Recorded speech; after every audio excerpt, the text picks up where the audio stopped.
Hi, Bill Wilt of Assured Research. Thanks for joining this quick hit video where we're going to summarize an assured comment released on April 21st pertaining to the investment in Hertz by Pershing Square. And I'm going to share with you after news of their 20% stake in Hertz, the quote or the tweet that their CEO Bill Ackman released. Hertz is uniquely well positioned in the current tariff environment where auto tariffs are likely to cause used car prices to rise.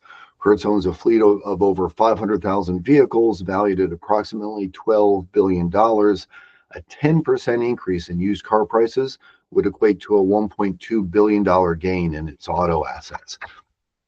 End quote. Now, $1.2 billion, it just so happens, is roughly equal to the market capitalization of Hertz before news of this investment kind of began to cause the stock price to rise.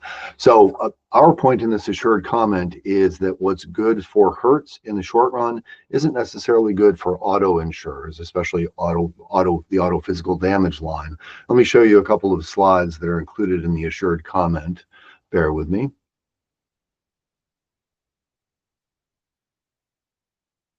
Here we go.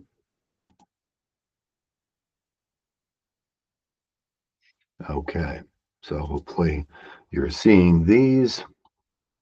Okay, why might it be the case that rising used car prices isn't good for auto insurers in the short run? Well, look back at the last time used car prices began to rise in the aftermath of the pandemic. You see in the blue line, the used car prices go up. The black line is flexible inflation. That's a series we're watching closely. That includes contracts that tend to reprice quickly, which includes new and used car prices and auto parts. So it's something that's published monthly. It's something we can watch.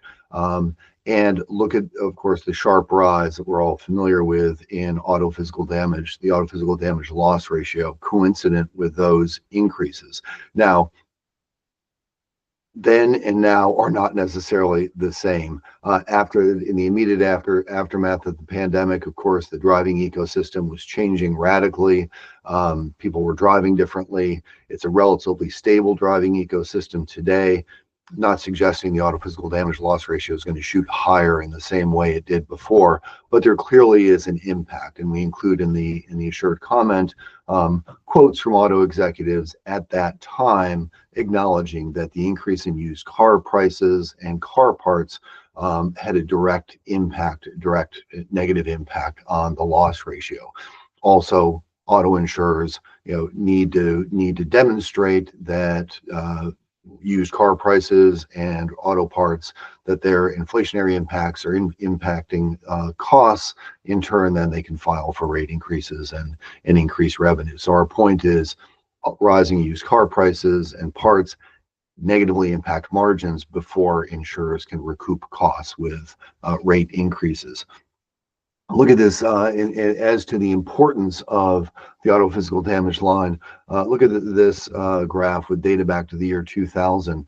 The average of the red is the industry cumulative underwriting profit or loss in this case, average combined ratio just under 102. Compare that with auto physical damage, the average combined ratio 96.7 average since the year 2000.